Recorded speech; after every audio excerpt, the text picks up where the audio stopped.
Hi guys, welcome to another video. Last video we talked about the custom API. Today in this video I'm gonna show you how you can connect your WhatsApp number to a custom API like ZAPI and how you can connect back to your Rapidbott Workspace and run automations. This is what we are gonna look at today. For now I'm gonna delete this. Let me show you the entire integration once again. So today for this integration we are going to use ZAPI. It's one of the third-party API for WhatsApp automation. So here you can connect your own personal account or your own you can connect your WhatsApp business account as well. So you can check out their documentations and everything before going with them. You can change the language here. You can check out their tips and everything. First of all, read everything what's given and get an overall idea. Then you can go is that API, WhatsApp API, like that. You can go to Google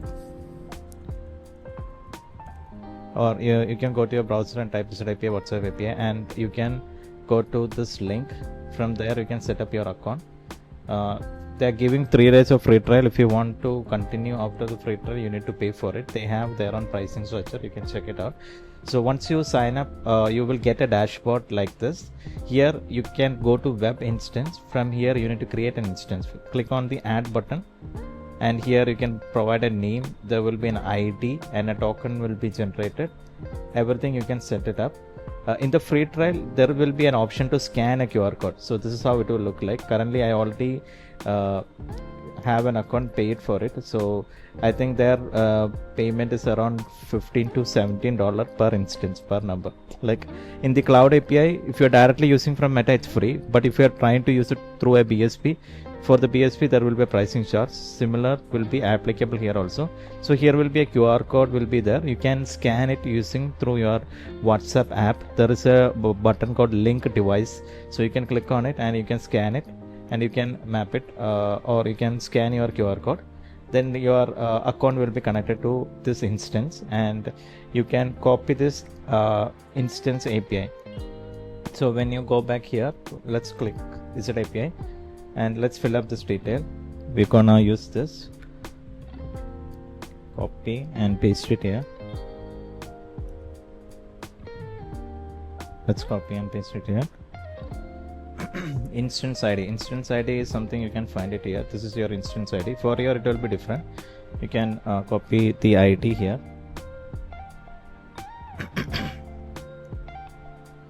You can copy your instance ID here. Then instance token, which is again you can copy that data value from there and you can paste it here. Okay, so we have provided the number that we want to connect here. Also the account security code, where you can find it under the security tab. So if you go there, you can generate your security token. Once you generate it, you can provide it here and you can click on save button.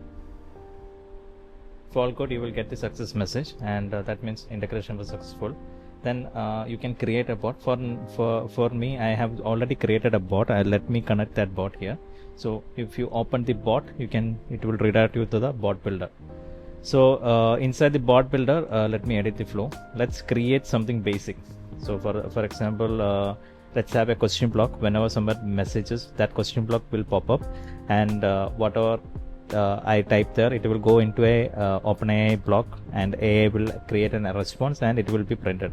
So that's what it's a basic automation I'm doing here. It's for to give you an idea what you can do with this. So inside the question block, let's click on a test.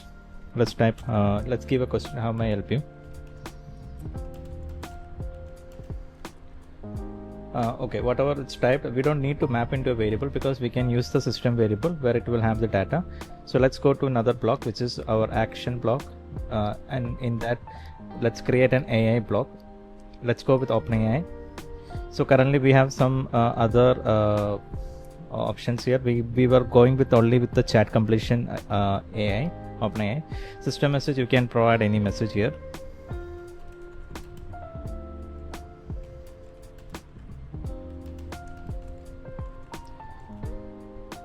Something like this, and let's go with the message.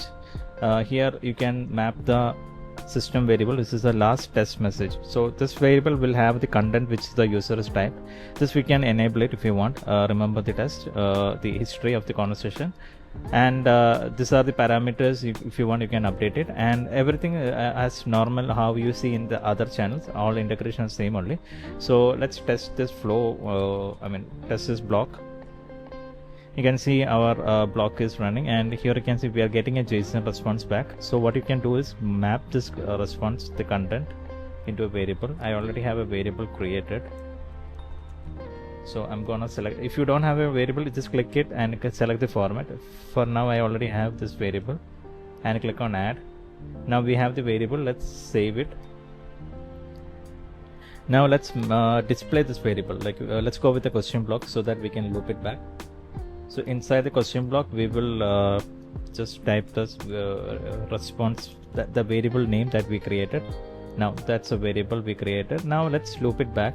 So what happens is whenever this response is printed, whatever I type, it is go back inside the action block again. So this is a basic workflow I'm just building for your understanding. Now let's do one thing. This is a WhatsApp. Let me send a message from my other account. So I send a message, hi, you can see. Now the question block will pop up. Let's head back. For some reason it didn't go. Let's have a look at it. You can see because I previously was testing it out, and this was on live chat mode. That's why the automation didn't trigger. Let me pause it. Now let's head back. Let me try another message. You can see I send hello. You can see the bot has been responded. So how may I help you? So I got the response back from the chatbot. So if I go back the live chat, I can see the conversation that is coming through this WhatsApp account in the live chat, which is connected to on Rapidbot. So let's type something. This is our question block.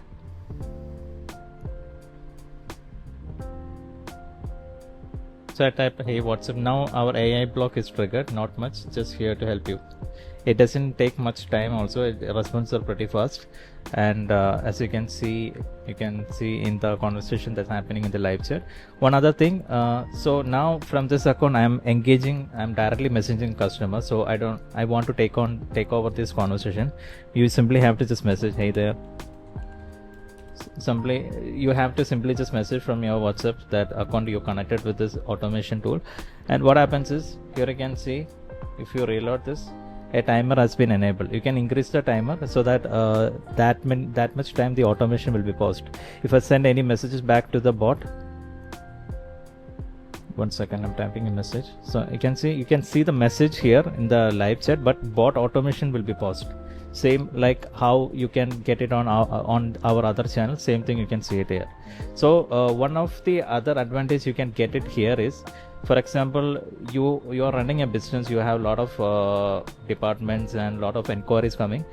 So you can add your teammates to your workspace on Rapidbot, and you can assign the conversation to, like if it is a sales related queries, you can assign to a different user like that. Even if you don't want the automation, with this tool you can see all the conversation coming to your chatbot, and you can assign to a different users like that. So each user can your team live chat agents can take on the conversation, and you can directly engage from here also. So which is another good thing. So you can directly engage from our system itself, and you can get a shared inbox for multiple live chat agents who wants to manage your customer conversation. That's something you can achieve with this thing.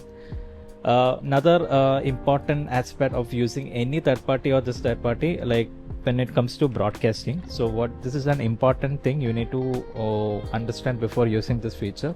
So like in other official Meta Cloud API channel, this limitation is not affecting to you. There is no problem, however, whatever way you want to use.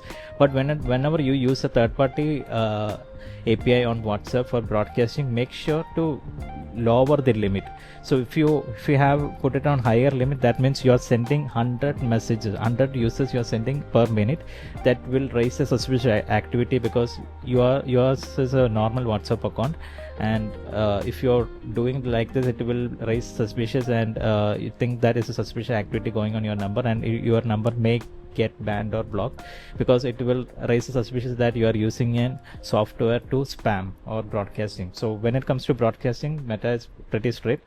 So when you put it a limit like 1 or 3, that means it look like a normal human behavior, so there won't be any suspicious created here. So make sure to remember to do that first, and use it in an effective and the right way as possible, and to avoid any type of issues or restrictions from Meta in future. Also, like I said, this is a API built for developers. Especially if you are a developer, you can check out this platform, and they have whatever API third party you're looking for if you directly want to get started. So this will be a good use case. So this platform, they do support a lot of APIs. So sending messages, different type of messages you want to send. If you want to send a carousel type message, everything is there. So what you can do is you can create API calls using our action block. If you are a developer, this will be a very good use case. You can send external requests from here. You can put the API calls. So for a developers, it will be very good use case to try something and test something on WhatsApp, and create your own projects. So you don't need to set up a business account and all. So this will give an heads up to start working on it. Like I mentioned, if you are using any third party, don't directly go connect with their instance or create an instance. Make sure the WhatsApp account you have using is used for a little bit, after some usage is there, 1 or 2 days, then you're planning to connect, there shouldn't be any problem with I'm talking with respect to ZAPI. Recently 1 or 2 of our customers tried to connect a new number they created for this purpose, and the number got disabled, which is because of this. If you are creating a new WhatsApp account, make sure the number has been active at least for 2-3 days you used or send messages, then connect with this platform, then there shouldn't be any problem. If any kind of queries or doubt you have, make sure to get in touch with their support. We don't have support on this thing. We are only providing an interface where you can build automations and send messages and receive messages. That's what we are planning to achieve here. So rest everything you can go into it and figure it out, play around. This channel is currently available in the free trial also. When you're creating a workspace with us, it is available on the free trial. You can play around, test it out.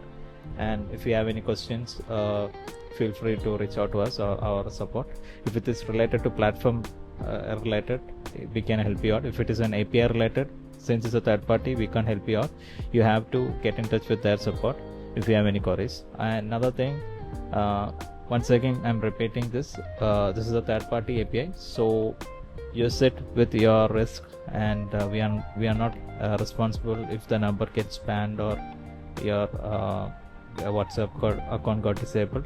So what I recommend, use a specific number for this and test it out, and use that number for further automations and all. Before connecting that number, make sure it's active. Use it 1 or 2 times, or after 2-3 days, then connect with any of this platform. And that's it all what we have created on this environment. And if you have any questions, please write to us. And thank you.